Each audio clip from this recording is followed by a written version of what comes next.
Alright guys, it's 101 here, and today I have come up with something revolutionary, perhaps. Well, not entirely come up with it, I'll get round to that.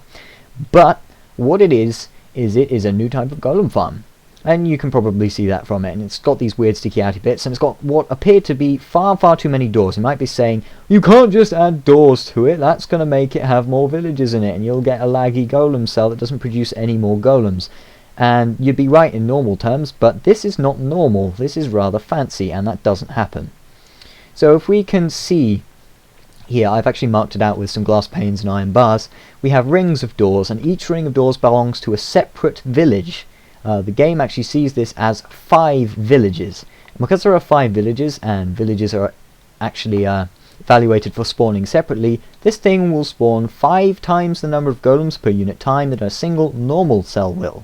See, look, that was 2 just in the space of like 10 seconds.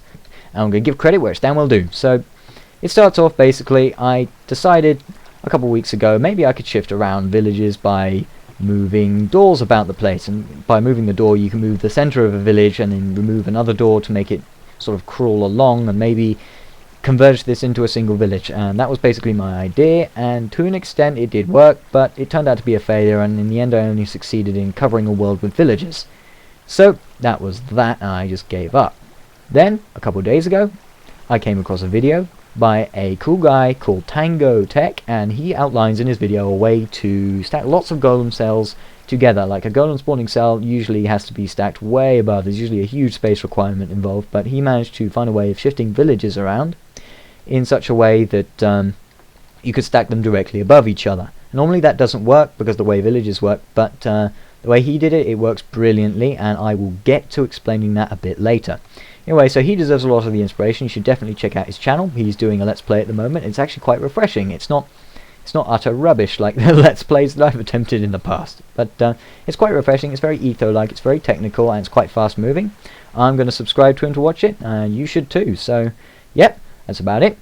On to the science. Okay, so first I'm going to explain the structure of a village. And I'm going to do this really quickly. I'm going to whiz through this really quickly, because it's actually not very complicated. You don't need to read the source code or anything. It's pretty simple so long as you watch and understand. So, as was eloquently put by Tango, there are only 3 pieces of information that describe each village. And they are as follows. They have each village has a number of houses, it has a center point, and it has a radius. And those are the only 3 pieces of information you need to know about.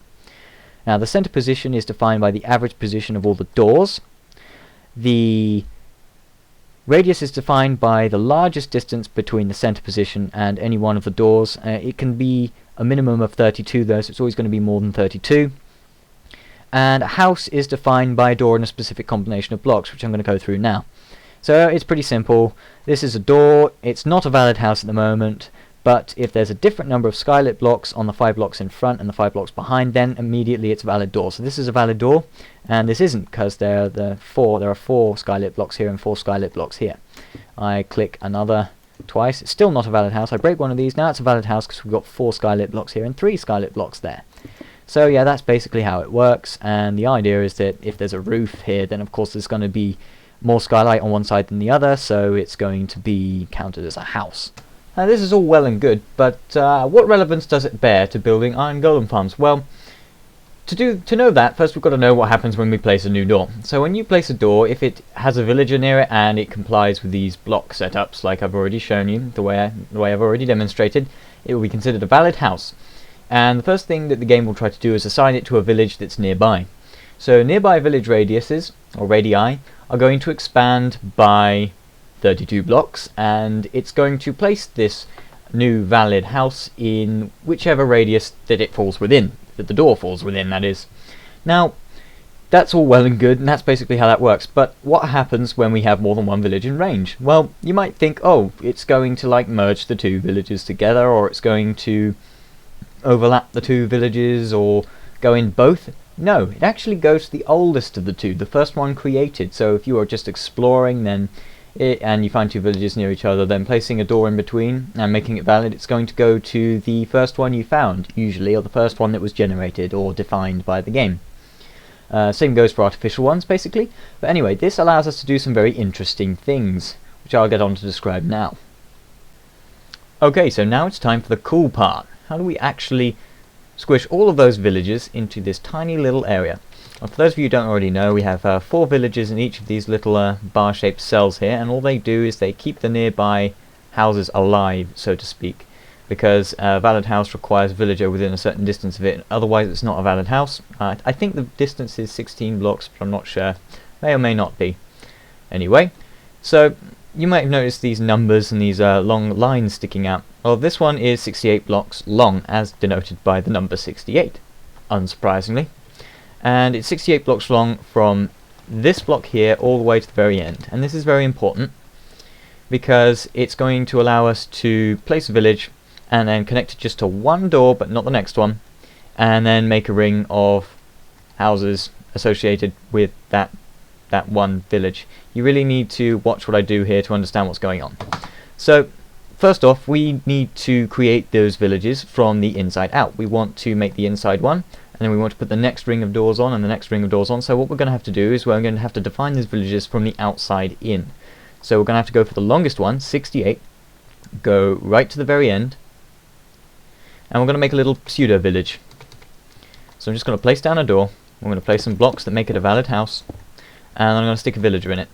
And immediately it's a valid village. And this grid of dots here is a modification to the game by a YouTuber called Carbo PC. He is one of the JL2579 crew, and there's a link to his channel on the screen now. You should definitely check it out.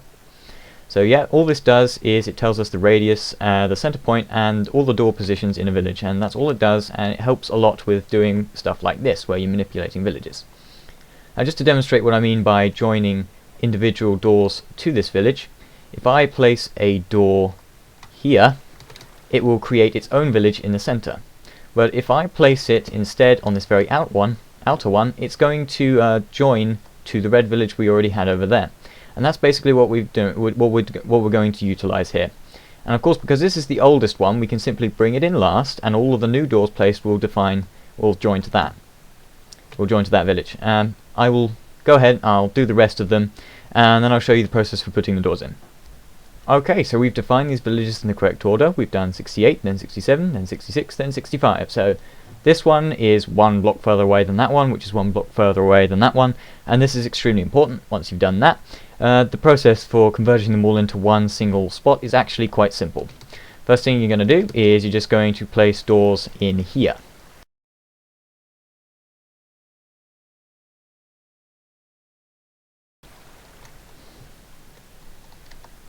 Okay, so that should create a center village like this, and this is where our 5 villages come from. Now we need to do the next ring of doors. So what we're going to go to is we're going to go to the 65 because it's the closest one, and we're going to place a door here, and if all is well, this should link to that one rather than this inner one, and this is basically how it works. We can now simply add all of the 65 doors in, and then we can go to the 66 and do all of those, and then we can go to the 67, do all of those, and so forth until we have all 5 of these villages in the same place. And then we can just break these little pseudo villages at the end of the lines, and all of a sudden we have a 5 times more efficient golem farm. Okay, there we go. All of the doors are in, and they're all defined to separate villages, and we can clearly see that all of the centers come together in here in this horrific rainbow of craziness. So yeah, you can see all the centers in here, but it's not quite finished. In order to finish it, we've got to destroy these pseudo villages over here, and when we do that, the entire thing should condense down to just a single sphere of dots.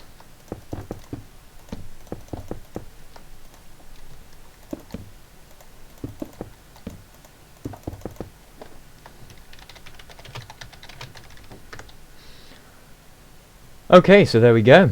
It's now all in one area, it's all green, all the centers are in the same place, and we have 5 villages in one spot. And that's basically how that works.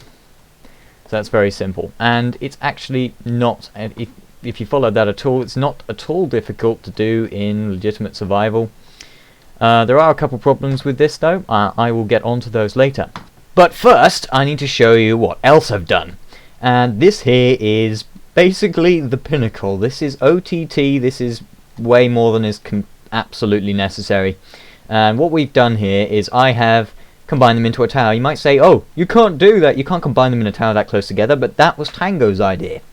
Tango used these weird scaffolding ideas and a few other things to squish lots of cells close together into one tower, and I squished lots of villages into one cell. So I thought, can we do both at the same time? The answer is hell yes, you can, and this is the result. This tower has 4 floors, 1, 2, 3, 4, in case you can't count, and 4 rings per floor, so 4 villages per cell. And that gives you a total of 16 cells worth of spawning speed. That's right, this thing performs at the same speed as 16 normal golem spawning cells. It's almost twice as fast as the one I spent a week building in single player. So yeah, that's incredible. You might think, oh my god, you need to do a tutorial, this is amazing, it's going to revolutionize golem farming forever. No, there's a major problem with this at the moment, and it is as follows.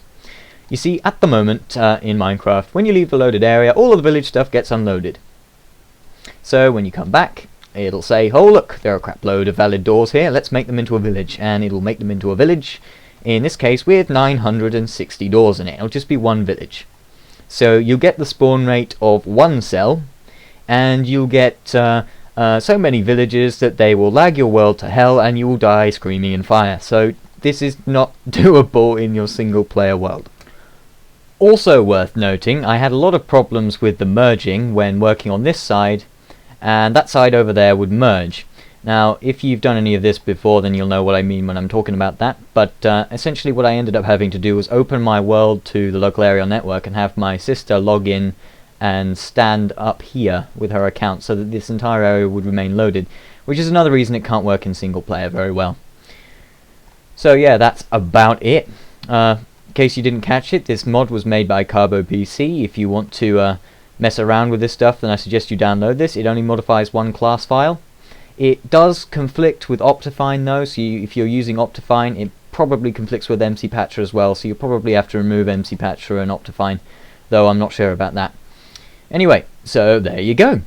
I suggest highly you check out the channels of the guys in the description. I'm going to provide a world download for this. I don't know whether or not it's going to work. If your computer's quite slow, then there is a possibility that all this will merge as the world is loading, which would be bad and it won't be that exciting, but I'm going to provide a world download anyway.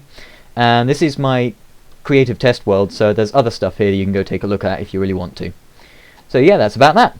I will see all you guys later. Don't forget to rate, comment, subscribe. 101 out.